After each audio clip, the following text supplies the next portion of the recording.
Olá, meninas e meninos, tudo bem? Eu sou Camille Borba e este é o meu sinal.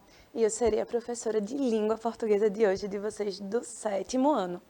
Então, antes de começarmos, queria apresentar e agradecer Anderson, que fará a nossa tradução para Libras, o que torna nossas aulas muito mais acessíveis.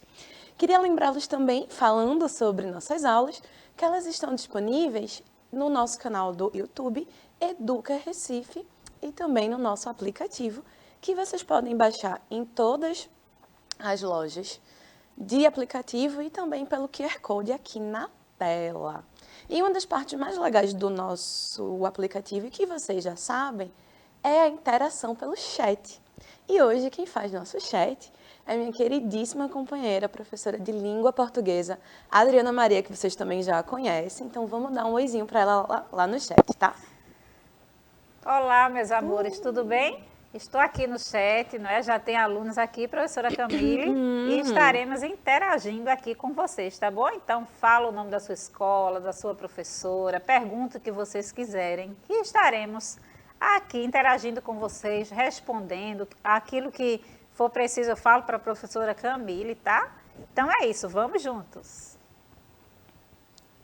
Lembrem-se que a aula é para vocês, então qualquer dúvida, qualquer pergunta, qualquer comentário, façam, porque aí a gente pode fazer o quê? Ajustar a aula. Então não tenham medo, a gente não morde, a gente na verdade é bem legal. Então vamos lá, hoje a gente vai dar continuidade a esse bloco de assunto que a gente tem visto, né? Tanto comigo, quanto com a professora Vivi, quanto com a professora Adriana, que são as narrativas de fábula, contos populares e lendas. Então, hoje ficou sobre minha responsabilidade falar um pouquinho mais sobre a fábula. E aí, vocês lembram o que é a fábula? Porque a gente já falou um pouco, né? Vocês já viram, como as outras professoras, o mesmo tema. Então, vamos só dar aquela revisadinha sobre o que é fábula? Ó, a fábula é uma narrativa figurada, na qual as personagens são geralmente animais que possuem características humanas, podendo ser escrita em prosa ou em verso, e é sustentada sempre por uma lição de moral. A gente precisa lembrar que essa característica é essencial, constatada na conclusão da história. E aí vamos dissecar o gênero fábula, mas por quê? Dissecar como, Camila? Dissecar partindo dessa definição que a gente viu sobre fábula, para a gente pensar todos os elementos separados, tá? Então, é uma narrativa figurada porque é aquela que fará uso de uma narrativa simbólica. Quando o autor da fábula escreve a fábula usando, por exemplo, personagens animais, ele está fazendo isso de maneira simbólica. Os personagens estão interpretando tipos sociais. E aí é através desses tipos sociais que a gente vai desenvolver a moral da história. Mas essa moral, ela só é compreensível porque a gente faz de maneira alegórica, simbólica, usando o que? A linguagem figurada. Então, é um sentido figurado.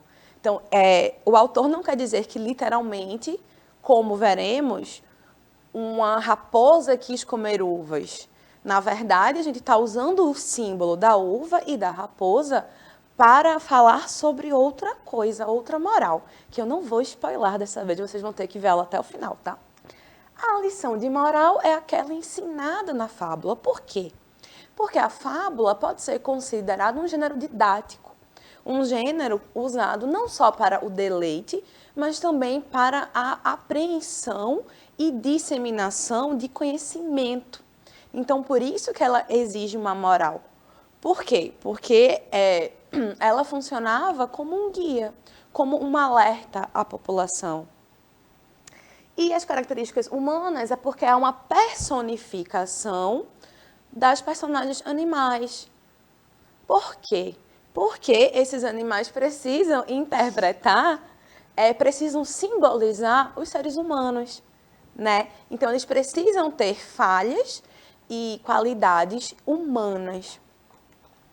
Tá? Então, ó, bastante utilizada na literatura infantil, a fábula busca passar, através de histórias vivenciadas pelos personagens animais, ensinamentos para os seres humanos. Esse tipo de texto geralmente apresenta uma narrativa curta e é escrita em prosa ou em poema épico. Ela faz parte do gênero textual, que se encaixa nos tipos de texto narrativo, porque a gente trata, a fábula é o quê? É uma narrativa, faz parte da ordem do gênero do narrar. Vocês lembram disso? Então, tem também elementos estruturais, como personagens, narrador, tempo, espaço. E o enredo, né? Que é a historinha contada, que é a trama.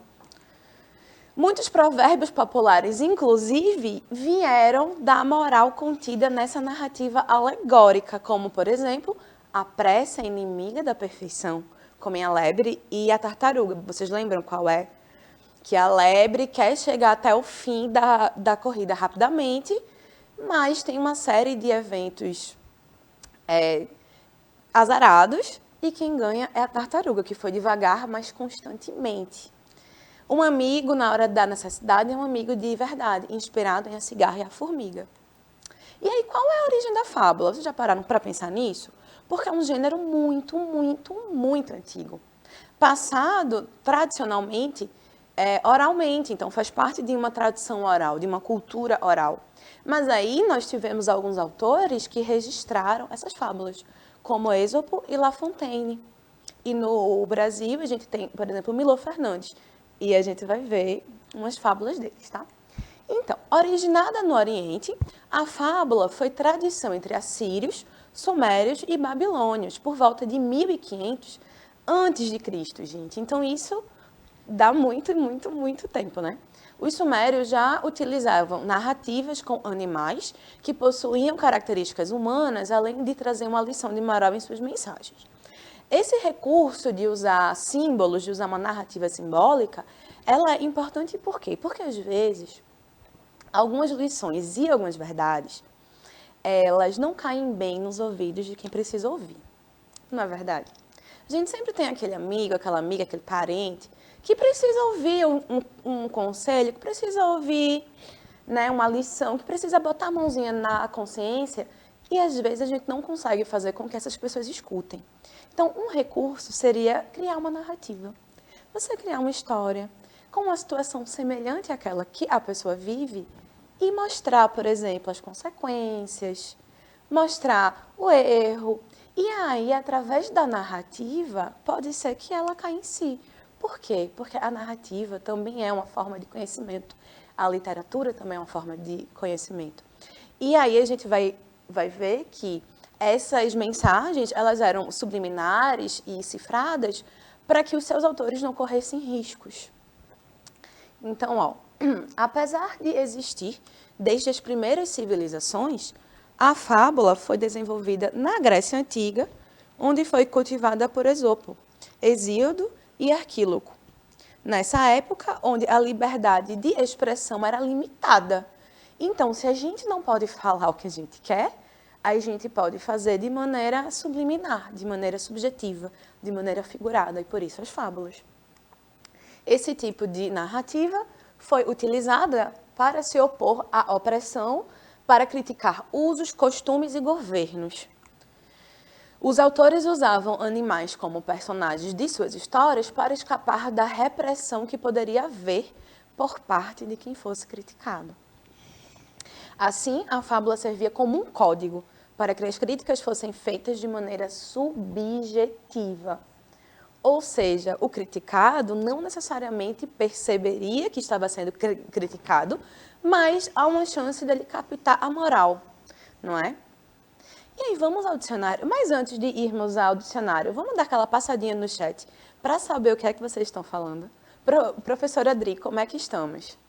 Olha, nós temos alunos aqui no chat, temos Diogo, só o Diogo que está interagindo no chat, da escola Luiz Vaz de Camões. Então, um abração para a escola Luiz Vaz de Camões, que está aí, não é, conosco.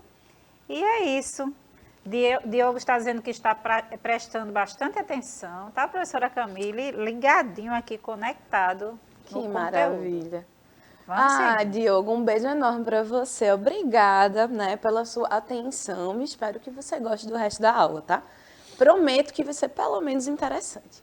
Então, quando a gente vai para o dicionário e a gente busca a palavra fábula, a gente tem o seguinte: conto alegórico, que eu já expliquei o que é para vocês, cujos personagens, geralmente animais, apresentam a narrativa com o objetivo de passar uma lição de moral. E aí, eu sei que parece extremamente repetitivo, né, gente? E é repetitivo mesmo. Mas, às vezes, a gente só consegue apreender através da repetição. Em latim, decorar significa saber de cor, de coração. Para a gente saber disso, a gente precisa repetir. E também a acepção de narrativa mentirosa, inverossímil, imaginária ou mitológica. Que aí a gente poderia dizer que é um uso figurado da fábula. Quando você tem aquele seu amigo meio mentiroso, que gosta de criar umas fanfics, né? Que gosta de contar umas historinhas não muito verdade, vocês podem dizer que ele está fabulando, né? E aí é uma outra acepção. E aí quais seriam as características dessa fábula, né? Que eu sei que vocês já sabem, mas a gente vai dar aquela repetida. Ó, por se tratar de uma tradição oral, uma mesma fábula pode ganhar roupagens diferentes em diferentes épocas e regiões, como acontece com os gêneros orais. E a gente já falou sobre isso quando a gente falou sobre conto popular, lembra? Que é quando a gente pensa que os contos, eles vão mudar de acordo com o narrador, de acordo com o tempo, de acordo com o povo, não é? Mas que a síntese ali, o que é mais importante, ele permanece. As fábulas são histórias que buscam construir explicações sobre as manifestações da natureza, as relações entre as pessoas, seus defeitos, suas paixões, seus comportamentos, suas virtudes e as relações entre a humanidade e a natureza. Algumas características dessa vertente, né? Apresenta uma narrativa alegórica em prosa ou verso. Seus animais são antropomórficos, ou seja, animais com características ou comportamentos humanos. Através do comportamento dos animais, representa virtudes, qualidades e defeitos dos seres humanos. Por se tratar de um gênero transmitido oralmente, elas costumam ter muitas versões e há a presença de personagens tipo, ou seja, personagens que representam o comportamento humano de forma coletiva, não de maneira individual. Então, esse personagem tipo, eu vou dar uma explicaçãozinha oral para vocês, é aquele personagem que ele é plano. Então, ele vai representar um tipo. Então, ele não vai ser aquele personagem que tem várias qualidades e vários defeitos. Ele geralmente encarnará um desvio, ou uma qualidade, ou uma virtude. Então, se a gente pensa, por exemplo, na lebre e na tartaruga, a gente tem a lebre personificando a paciência, a perfeição, e a lebre é a velocidade, a prepotência. Então, é um tipo, não é um personagem complexo, que tenha muitas camadas, que tenha reviravoltas na trama. Até porque são narrativas mais simples, são narrativas mais curtas. E o objetivo aqui não é desenvolver o personagem, não é se aprofundar em nenhum traço. O objetivo aqui qual é? É dar uma lição de moral. É mostrar para a sociedade que tais comportamentos são viciosos, ou que tais comportamentos são enganosos, ou que algumas situações na vida elas podem ser vistas de um outro jeito, não é? Então, a lição de moral tem essa função pedagógica. Pensemos que, às vezes, as narrativas tornam as lições um pouco mais interessantes. Então, ao invés da gente pensar que a inimiga, a pressa é a inimiga da perfeição, se eu só chegar aqui e falar para vocês, pessoal, a pressa é inimiga da perfeição. Tá, mas por que eu estou falando isso? Mas se eu chego e conto a fábula da lebre, da tartaruga, essa moral, ela pode ser melhor compreendida, não é? Isso por quê? Porque a narrativa torna tudo mais interessante. Quando a gente insere personagens, quando a gente insere uma ação, não fica parecendo um sermão, entende? Fica parecendo algo que entretém e educa. E é por isso que é tão importante que a gente conte histórias e que a gente preserve essas tradições orais. Porque várias lições, várias vários pactos sociais e coletivos, eles são frutos também das narrativas que a gente conta, das histórias que a gente transmite. E aí traz uma lição de moral no final da história. As fábulas, em termos de formato, e aqui a gente vai falar de estrutura, são geralmente divididas em duas partes.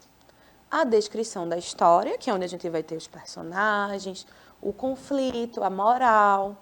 E a gente tem a moral em si, que seria a mensagem objetivada por aquela fábula. Elas servem simultaneamente como entretenimento, ao mesmo tempo que cumprem um papel didático e pedagógico e estimulam a reflexão. Essas histórias sucintas, ou seja, curtinhas em geral, falam sobre comportamentos condenáveis, pequenas e grandes injustiças e questões éticas que tocam as situações do dia a dia. Então, são formas de a gente educar, da gente suscitar uma reflexão. Às vezes é mais palatável, mais agradável a gente pensar sobre determinados comportamentos humanos sob a égide de uma história, sob a égide de uma narrativa, através de uma contação, através de personagens que não somos nós, mas que a gente reconhece aquele comportamento. E aí vamos conhecer duas versões, tá? Uma das mais famosas fábulas de Êxopo, A Raposa e as Uvas, né? Que a gente sabe que tem diversas versões. Então, ó, vamos ler com calma. Botei aqui uma raposinha bem fofa pra gente olhar. Ó. Chegando uma raposa a uma parreira. A parreira é o quê? É a árvore da uva, né? Viu-a carregada de uvas maduras e formosas e cobiçou-as. Começou a fazer tentativas para subir. Porém, como as uvas estavam altas, e a subida era íngreme, ou seja, muito inclinada, muito difícil, por muito que tentasse, não as conseguiu alcançar. Então disse: estas uvas estão muito azedas e podem manchar meus dentes. Não quero colhê-las verdes, pois gosto delas assim. E dito isso, foi embora. Gente, antes de eu mostrar a moral, tal qual Êxopo escreveu, eu queria perguntar para vocês uma coisa. Qual lição vocês acham que é a lição desta fábula? Porque vejam, a raposa, ela desejava as uvas, mas como ela não conseguiu, ela desdenhou dessas uvas, dizendo que, não quero. Mas será que ela não queria ou ela só não conseguia? E ao invés de admitir que não conseguia, porque, gente, às vezes, não conseguir o que a gente deseja faz parte da vida, mesmo. A vida vai ser feita de momentos em que você vai ser completamente exaltado. E você vai conquistar o que você deseja, com o fundo do seu coração. Mas, às vezes, não importa o esforço que a gente faça. As uvas estarão muito mais altas do que a gente consegue. E tudo bem. Porque a vida também é feita de altos e baixos. E aí, a raposa, ela desdenha do que não pode ter. Mas seria esse um comportamento louvável? Será que é legal viver a vida desdenhando do que a gente deseja, mas não tem? Porque, às vezes, outras pessoas, por exemplo, se tivesse passado um outro animal e apanhado as uvas, ela saberia que as uvas não estavam verdes. Mas a raposa continuaria desdenhando daquilo que ela não tem e daquilo que, às vezes, a outra pessoa tem. E vejam se não é um comportamento até um pouco mesquinho a gente desdenhar do que queremos e não possuímos, mas o outro pode ter. Fica aí essa reflexão, né? Então, ó, qual é a moral? Homem avisado, coisas que não pode alcançar, deve mostrar que não as deseja.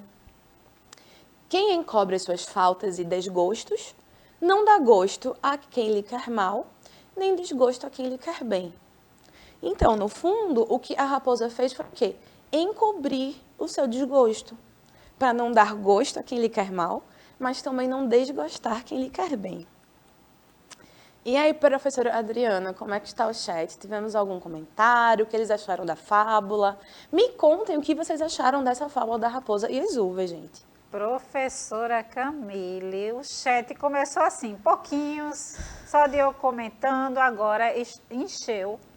E eles estão dizendo aqui que essa fábula é muito legal, que tem uma lição, você agora deu uma lição de moral. Mas, Foi assim, tem alguém perguntando que matéria é essa, porque entrou agora, entendeu? Diogo respondeu, é língua portuguesa mesmo. Então, a aula está show, e aí isso é muito interessante. Quando percebemos, não é? Nas entrelinhas, a professora Camille aí fazendo esse jogo aí, perguntando que moral vocês acham que tem nessa história. E aí vocês perceberam o detalhe da explicação da professora. Muito legal, pessoal. Estou muito feliz com vocês. Ai, minha gente, que lindeza! Bem-vindo para quem chegou agora a esta aula de língua portuguesa. Língua portuguesa e alguma coisa a mais, né? Porque a gente sempre acaba falando um pouco sobre a vida aqui também. Então, a fábula A Raposa e as Uvas é uma das mais famosas e mais clássicas, então ela vai ter diversas versões. E por quê? Porque ela foi reescrita muitas vezes ao longo dos séculos e em diversos lugares do mundo. As versões que ficaram mais consagradas foram as redigidas por Esopo, a versão mais antiga, né? La Fontaine e Fedro, que era um romano. No Brasil, as versões nacionais que entraram para o imaginário coletivo foram as de Milor Fernandes, que é a que a gente vai ler, a de Monteiro Lobato, Jô Soares e Ruth Rocha. Cada autor deu o quê? Seu toque pessoal, porque cada narrador vai imprimir na sua narração um pouco do seu background, um pouco das suas contingências. E o que são contingências? Peculiaridades. São as características individuais, né? E pronto, ao compor as respectivas morais, embora praticamente todas elas girem ao redor do mesmo tema, do desapontamento diante da impossibilidade de ter aquilo que se deseja. Então, vamos conhecer agora a versão do autor brasileiro Milor Fernandes. E essa imagem eu achei interessantíssima, eu queria que vocês me dissessem. Essa imagem, ela faz referência a que ditado? Não é a que fábula? Depois eu volto para responder. Então, de repente, a raposa, esfomeada e gulosa, fome de 4 dias e gula de todos os tempos, ou seja, absurdamente faminta. Saiu do areal do deserto e caiu na sombra deliciosa do parreiral que descia por um precipício a perder de vista. Olhou e viu, além de tudo, à altura de um salto, cachos de uva maravilhosos, uvas grandes, tentadoras. Armou o salto, retesou o corpo, saltou, o focinho passou a um palmo das uvas, caiu, tentou de novo, não conseguiu, descansou. Encolheu mais o corpo, deu tudo o que tinha, não conseguiu nem roçar as uvas gordas e redondas. Desistiu dizendo entre dentes com raiva, também não tem importância, estão verdes. E foi descendo com cuidado, quando viu à sua frente uma pedra enorme. Com esforços, empurrou a pedra até o local em que estavam os cachos de uva. Trepou na pedra, perigosamente, pois o terreno era irregular e havia o risco de despencar. Esticou a pata e conseguiu. Com avidez, colocou na boca quase o cacho inteiro e cuspiu. Realmente as uvas estavam muito verdes. E aí, qual a moral? Vocês percebem que Milor Fernandes ele dá uma outra interpretação, uma outra moral. O desfecho é diferente. Por quê? Porque aqui a raposa, ela tenta, e ela consegue. Mas quando ela consegue, ela percebe que as uvas estavam de fato verdes. O que a gente pode pensar que às vezes o que a gente tanto deseja não é o que a gente precisa. Já pararam para pensar nisso? Às vezes o que a gente tanto deseja, tanto se esforça e parece que a gente nunca consegue, às vezes não é o que a gente precisa. A raposa, ela tentou. Quando conseguiu, não era o que ela esperava. E a moral a frustração é uma forma de julgamento como qualquer outra. Porque ele ficou o quê? Frustrado. E a mentira que ele contou para si acabou sendo verdade. Ou seja, isso aqui é a vida mostrando que a gente realmente não tem controle de nada, né? Porque, idealmente, as uvas pareciam o quê? Suculentas. E a gente pode até pensar que, às vezes, as coisas inalcançáveis, elas parecem muito melhores do que elas são. Vejam, a partir de uma fábula, eu estou dando para vocês diversas morais. Por quê? Porque o texto, ele permite que a gente possa lê-lo de diversas formas. Agora, embora eu esteja falando de morais diferentes, estou trazendo a moral do autor, estou trazendo a minha leitura, mas também percebam que essas morais elas são semelhantes. Né? Vai falar sobre frustração, vai falar sobre tentar e não conseguir, vai falar sobre conseguir e ver que o que você queria não era bem isso, que aí fala também sobre frustração. E aí eu trouxe um exercíciozinho para vocês, e eu espero que... Sim, voltando, ó, essa aqui eu achei maravilhosa, porque é um lobo em pele de cordeiro. Não há nada mais brilhante. Interessante, porque Diogo respondeu isso aqui. Ai, Diogo, então você está o quê? Ligadíssimo, querido. Parabéns, exatamente isso. Vamos exercitar um pouquinho só, eu juro que é rápido, ó. A raposa do texto 1, apesar de ver lindos cachos de uva, diz que elas estão verdes por quê? Letra A, apesar da aparência, as uvas realmente não estavam maduras. Ou letra B, não alcançava as uvas, por isso resolveu mentir, fingindo que não as desejava. A letra C, perdeu o apetite. E a letra D, ao ouvir um pequeno ruído, resolveu fugir, achando que era um predador. O que é que vocês acham? Já vou dizer que é a letra B, que é justamente a moral da fábula. O texto é uma fábula, por isso mesmo termina com uma moral, isto é, um ensinamento. Em qual alternativa está a ideia principal desta fábula? Quem não tem cão caça com rato, depois da tempestade vem a bonança, mais vale um pássaro na mão que dois voando, ou quem não tem, despreza o que deseja. Isso aí tá fácil, né, gente? Letra D, a ruva desprezava o que não possuía. Eita, a raposa desprezava o que não possuía, que eram as uvas. E a última, ao comparar os textos 1 e 2, é possível afirmar o quê? Que o texto 2 dialoga com o texto 1, que as duas histórias apresentam a mesma moral, que no texto 2 a raposa diz que as uvas estão muito verdes, o que não é verdade, e que no texto 1 a raposa fez um julgamento correto ao dizer que as uvas estavam verdes. A gente pode dizer o quê? Que o texto 1 e 2 dialogam. A gente não pode dizer que a raposa disse que do texto 1 estava certo, por quê? Porque ela não chegou a provar, não é? E para casa...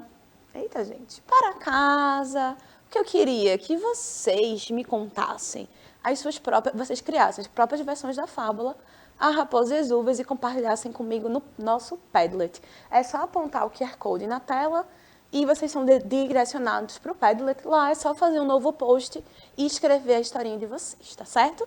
Vou passar para a minha querida professora Adriana mandar um beijo para vocês.